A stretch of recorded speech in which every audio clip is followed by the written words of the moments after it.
What's up, guys? How you doing? I'm Paul. I'm Morgan. In today's video, our best intimacy advice after 5 years of marriage. Morgan, first off, congrats on hitting that 5-year threshold. Woo! 5.5, baby. 5.5, baby. And now we are experts and very qualified. Oh, no. we did a few married sex advice videos early on. Yeah. So we're at least more qualified to talk on it now than we were back then. But no, what we do, what our desire is to give you guys any insights that we have. Yeah. Where we're at. Mm-hmm. There are too many Christian couples out there who never talk about this. The church, I don't know if they do like an incredible job talking about this. So I feel like they tend to just kind of like say, you guys can talk about that or learn about that somewhere else. But just don't do it until you're married. Right. So if we can be, the help you all be the people that fill in the gap, we'll be that for you all. Yes, very good. Did that make sense? Okay. Oh, it made great sense. So before we get into some of our specific notes that we've written down, disclaimer, we're going to be talking about married sex. If you're 12 years old, probably don't need this video. It's not time yet. If you are a married person, this is obviously for you. If you are in that phase where you're hoping to be married, maybe in the near future, not too far away, I think this is valuable. Yeah, for sure. Young adults, I think, can learn from this and just store it in your noggin file for later and bring it back out when you need it. Yeah, exactly. So, the other day, about a week and a half ago maybe, I was on Instagram and I actually saw someone I follow post about sex and married sex, and I thought to myself, in that moment there was something welled inside of me that was like, I want to post, because I believe that sex in the confines of marriage is something that is so beneficial to talk about. I thought back on our journey with intimacy, with our sex life, and how far we've come, and I was just like, I think, and I don't think I'm wrong in thinking this and assuming this, there are so many married couples whose sex lives are pretty, and they could be a lot better if they just took some time to grow in this area. Yeah. But they've just kind of settled. Yes. I think settled is the right word. They've just kind of, this is just what it is. Or they just don't know. They literally don't know that it can be a lot better. Yeah. So maybe it just didn't. They just have no idea. Right. And so I was about to get on my Instagram and just make like this long post. I don't know how I was going to do it. And just write something out encouraging couples in their sex life. And then I thought, I think it would be better. We have this platform on YouTube. Let's turn this into a video. So here we are. If you're new to this channel, make sure you subscribe. We make videos on culture and social issues from a Christian perspective to help you have hope. And be free. And for the first several years of this channel, we actually dedicated it to talking about love and relationships, topics like this. So lots of a backlog that you can go watch if this is really the topic you desire. Yeah. Shout out to our patrons real quick. Seriously, we could not be where we are with this channel. We could not continue to do what we do without our patrons and the support that you guys give us monthly. I saw some patrons in the live chat. I see at least one patron in the live chat right now, and I'm sure there's more. I'm sure there will be more that hop on. You guys are the real MVP, and we will be going live with you all for our monthly Zoom call next week, where we can just go deeper with you all, and we really enjoy that. So if you want to become a patron, help us get to the hashtag road to 300. We're at like 279, I think, last time I looked. Get us there, click the link below, and we'll be going live on YouTube for 12 hours when we hit that. 12 hours. All right, let's go. Morgan, why don't we do this? I know I made some specific notes. You got some notes up in that crazy, brilliant head of yours. So let's just kind of trade off one at a time. Okay, great. You go first. All right. The first marriage sex advice after 5 years, when I was thinking of it, what I wanted to put was have talks, have talks about how sex is going. Mm-hmm. It's easy not to. Yeah. Why is it so easy to just kind of hope that sex continues to improve and shy away from having these conversations about, like, because it seems like it should be obvious. Hey, babe, how do you feel like sex is going?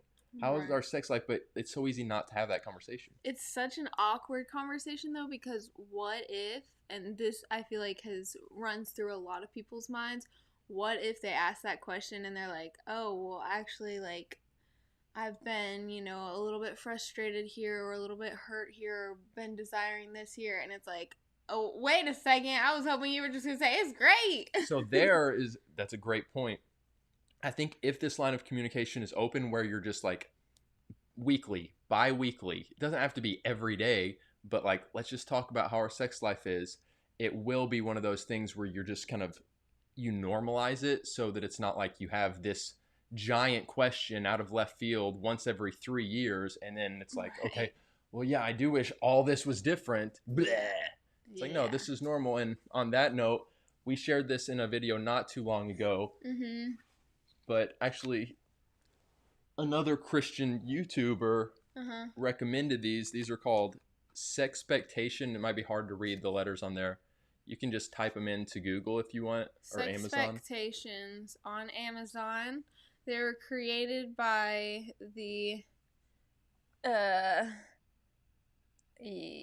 Too bright. It's probably too bright. It's right. They were created by Dear Young Married Couple. You can order them on Amazon or dearyoungmarriedcouple.com. But yeah, show them an example of one. Yeah, so we just pull these, and we've done it now twice, only twice, but we'll just say, let's just read 2 cards tonight and discuss. We just got them like not very long ago, so. But it's a great way to enter into that conversation of how do you feel like our sex life is. I wish we had had these when we first got married. Oh my goodness, like they would have helped so much. It really just opens the door, like, and it's steamy. So once again, if you're 13 years old, you may not need to listen to this right now, but here's just like 2 examples of these cards. So I would say, I'd pull these out, say, let's discuss 2 cards, Morgan, and she would grab one, I would grab one. This one says, if I plan to surprise you with a full body massage, what are the essentials? Any added bonuses? That one's maybe a little more on like the practical, shallow side. Full body massage, let's talk about it. What would feel good? Yeah. And then like another one would be, but practical, shallow side, nothing's shallow when it comes to having sex with one another. And I think that that question is really good for me. I have a hard time like telling Paul specifics because like I'm afraid I'm gonna hurt his feelings or be like, no, I don't want that. And so having a question like that, I can tell him exactly like, I want you to massage my back, like just my back, and like not feel bad about telling him that. Or I want you to just use your fingertips. Scratches, back scratch, not massage. It opens up the conversation. Another example is, what would you like me to wear more often, in public or in private? Be specific. I love that because it's opening up that conversation, so it's not awkward if I were to come to you and say, which this happened early in our marriage, hey, can you maybe not wear this as much or wear this more? These cards are open in the conversation. Yep, and you both get to answer both questions, so that's very nice. Very nice. All right, Morgan, what's something on your end? Well, I've said this a million times, but I'll say it a million more because it's just really important. But communication, and obviously what we just shared was all about communication, but I mean, like, when you think that he knows, he doesn't. So communicate. And even if he does know, he might not know exactly in the way that you need him to know. So be okay with communicating, even if it's awkward. If you need to use these cards as a tool because you don't know how to communicate, go search through the cards that have the question that you need to talk about and hand it to them, and then you take one, like, whatever. But yeah, don't be afraid to communicate. That's huge. That is so big. That is so big. And yeah, the cards are a great way for that. My next one was have sex often. You don't need to go crazy. You don't need to say every day we have to have sex. And we kind of got made fun of. I saw in a video we made probably a year ago. Oh, yeah. Where we were just honest and said, it's not like we're like super rigid about this, but we do schedule sex, so to speak. Schedule as in we're just like every other day the plan is to have sex. Early in our marriage that was not the case, and it really would lead to like hurt feelings, hurt emotions. Every couple is different. We're not like saying you guys definitely do this. No, this is what works for us. The end. And you all can laugh at it all you want, but we've got a great sex life. So it's definitely gotten better and better. Great. I always hesitate to use words like great. I know you but do. It is. I mean, compared to like year one or year two, there was times in our sex life early on that were like so frustrating and painful. Compared to year one, it is great. Booyah. Booyah. It is great. Compared to year one. It is seriously like leaps and bounds. It is really good. Yeah. See, that's what I'm always saying. Like, I'm thinking about year one. I'm like, it's great now.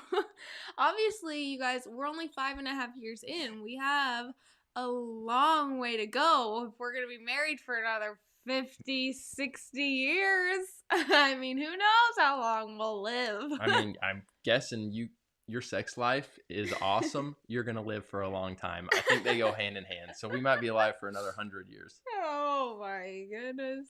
So, there's always growth to go into. I don't know what I'm saying. But yeah, we got a long ways ahead of us, but man, have we come a long ways. And that's what like concerns and frustrates me outside of just Christians or not Christians, but we'll talk specifically to Christians who ignore or kind of say like, well, really, I would question your genuine faith walk if you are having sex before marriage and you're justifying it for some reason. Because we see, lots of people commented on past videos saying like, oh, well, you should have sex to make sure you're sexually compatible. And I don't want to like get into all that, but not accurate. You don't need to do that. Again, it's a growth that takes place over time. It matures. It's like fine wine. Exactly. It matures and gets better. You get to learn with one another. That's the beauty of marriage. Yeah. So back to like having sex often, I just would encourage you guys, don't allow yourself, unless there's like a specific reason, which sometimes there is, but just to take sex kind of so casually, be so unintentional that you're only having sex every 4, 5, 6 days. And there are lots of couples that they do not have very much sex. And I just think it's a very good thing to have often. I remember I was not married yet. It was actually probably a few years before I met Paul. But I was doing this like book study / just kind of hang out with with one couple and then me. And then this older lady was leading it. And she, I think, was like 78. And she was like talking about how specifically talking to the ladies. And she was like, ladies, I just want to encourage you that if you have a headache or you're just too tired to have sex anyways with your husband. She was like, bless that older woman. She was like, you'd be surprised what sex can do for a headache. And she was like the cutest little thing that never talked about that kind of stuff. So I was like shocked, but it was just so funny. And I think that's like, obviously, there are going to be times when you're just not feeling well or you are about to start your period or whatever that you're like, hey, like, is it okay if we wait until tomorrow or whatever? And your husband should be able to honor that as, like, long as you're not doing that literally every single night That's what I was for a about to month say. straight. He'll be able to honor that a lot easier and even be like, oh, absolutely, when there's been a consistency that he can count on. Right, exactly. So, Paul has no problem if I'm like, I'm just not feeling it tonight. Even if like nothing's wrong and I'm just genuinely just not feeling it, like, because I'm careful about how often I say that, because I know if I start saying that every night. Early on in our marriage, there wasn't that communication that was built up. Yeah. There wasn't the consistency. And so I'd be like, we're going another night. And my sex drive was higher, especially early on. And I was on heavy antidepressants, so my sex drive was... So there were definitely different elements. But yeah, it was crushing to me when it was like, we're going another night. And I feel like she's just dismissing it. It was very difficult. So yeah, really grateful for that. All right, your turn. I just gave my piece of advice. Have sex even when you got a headache. That is a good advice. That was good advice. All right, here's another one. This one I like, and this one actually has been something more recently. Whoops. So I don't want to fake and act like, we've had this amazing progression, and since we first got married, we've been growing like crazy. Right. This is more recently, but I wrote, study how to be better at different aspects of lovemaking.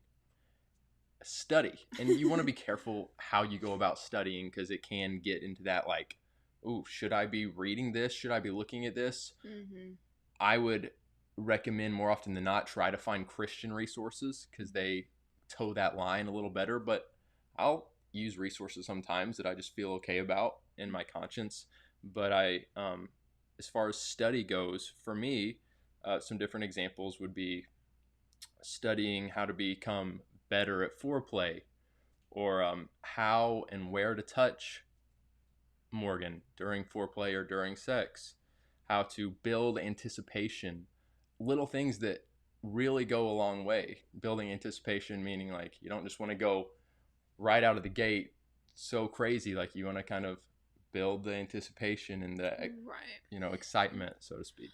I think that honestly, this is huge for both sides, men and women, but I think honestly, men need to be extra aware of their wives, because men, I feel like, can pretty quickly get in the zone and be ready. Yeah. Women, it takes longer sometimes, but if you're willing to take that time to love on your wife in the way that she needs, like, she can be very ready and excited as well. And so men, if you're feeling like your wife is not really into it, like, maybe that's a sign of, oh, I should be taking more time in getting her ready and feeling excited for it. And did you post something? I feel like I'm remembering just women reaching out to you because of something you posted, and you were getting a decent amount of women saying, my husband just doesn't satisfy me, or he doesn't even seem interested in trying. Yeah, I've had multiple women message me saying that, like, yeah, my husband doesn't even take the time, like, it's just kind of hurry up, get it done, let me be pleased, and move on. And that is not Christ-like, that's not loving, that's not what sex is supposed to be. It's not about just you. So you guys both need to be working together in this and taking time. And if it takes an hour, 2 hours, okay, then that's what it takes. But, let it be an adventure and a fun. It is fun. Like, yeah. Obviously, this should be really fun, but in a sense, like, it kind of takes work. And I think some people don't think that should be a part of a sex life. Right. And I think that, like, there's this idea of, like, I should just be able to hop into bed, have sex, and then be done. And sometimes, like, you need to literally say, all right, we're going to head to the bedroom around 9 o'clock so that we can really take our time. Or we're going to start out on the couch and move to the bedroom, but we're going to be intentional about what we're doing. You stole one of mine that I was going to say, but it was, don't let it become too late in the evening, because the more tired you get, the more you're just going to be like, let's just settle with really quick, Yeah. which can work sometimes, and that's still Yeah, nice. But if you start earlier and you are intentional at least a decent amount of the time, it's going to have a good payoff. That's a big one for me. I do not like waiting till like right before bed. I'm just like, I'm so tired. Yeah, agreed. I mean, I get it. Yeah. But yeah, on the study aspect, I mean, I've been more intentional about doing that in the past month and a half. And it's not like I'm gone crazy or anything, but I've learned, I feel like, so much that for the last 3 years, I just totally like clueless about, or just thought probably the expectation cards have helped get me in this, like, I want to become more of a learner in regards to this. Don't overdo it, though. You don't have to overdo it, but I'm grateful. I'm grateful. All right, Morgan, you or me? I think I just have like one more. You go for it. I got one or two more. I'll go through these rather quickly. All right. This one is, I don't know. Again, like, I guess I could see some people be hesitant about this, but it's blessed us. I put be open to games/apps. Oh, yes. Right. I had someone yell at me because I shared on Instagram some apps that Paul and I like to use for foreplay. And I was yelled at. You were yelled at on Instagram. To each their own, okay? Your all's private sex life is your private sex life. Ours is ours. Which obviously we're sharing some with you, but I think that especially for couples who struggle with, one, being able to please the woman and making sure that she is satisfied, and two, going too fast. I think that these apps are really helpful because they make you take it slow. Yep. There's one called Ultimate Intimacy that was created by a Christian married couple. So, yeah, if you're married, I would encourage you all to download that. And then the other one, I can't remember what it's called. I literally think, like, if you just type in, like, sex game on the Apple App Store, it'll pop up. I think it's, like, the first one that pops up. But that one is not created by Christians. It is, we like it because you can kind of,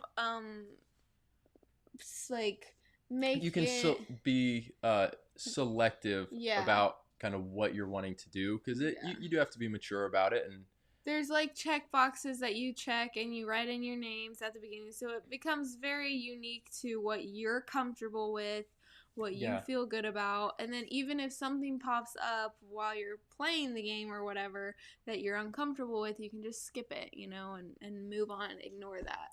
Yes. But precisely. Morgan, before I get to my last one, can we get some more thumbs up in the house? We've got a good amount of people in the chat right now. Get your thumbs up. If you appreciate Morgan and I being and potentially a little bit awkward, because this can be awkward, but I'm feeling good. I'm having fun. I remember the first. Give it a thumbs up, though. Just help us help more Christian couples that perhaps need this conversation to help their sex lives. This is helpful to you. Help us get the word out. Helps the algorithms. I remember when we made our video like a year or two ago, and we said like we have scheduled sex. Yeah. Like some of our friends watched it, and my mom watched it, and now like every time we go over to my parents' house, my mom's like, "Is it one of your scheduled nights?" And I was like, "Mom." See, guys, this is what we are putting ourselves through by making this video. You all do your part. Help us out. We're at 80. We're at 86 thumbs up. Can we get to 100? Can we get to one? We got 365 watchers right now. Yeah, and if you're in the live chat right now, stay tuned, because when we're finished wrapping this up, we will get to a little bit of questions. Yeah. You're doing great, babe. You are. Thank you. I was wondering if you were going to kind of be fading with the energy level. Being a little bit depleted, but you're doing great. Thank you. We are at, okay, wow, you guys came through 110 thumbs up. Yay! And you guys can't see the thumbs down anymore because YouTube is weak sauce and sissified, but I'll just let you know we have 2 thumbs down. Hey, that's pretty good. That's really good. 115 thumbs up to 2 thumbs down. We are doing great. Let's go. All right, last thing before we get into Q&A portion. Did you have any more before I do the last one? No. You've just kind of been throwing little jives here and there and adding on. Yeah. So you're doing great. Thank you. My last one is be willing to tell each other what feels good and just as importantly, what can be improved. That's a nicer way of saying what doesn't feel good.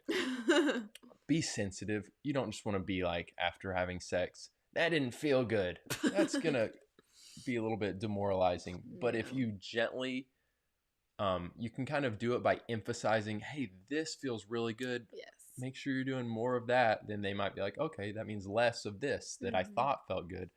Or sometimes it takes just being honest and saying, hey, and this is important.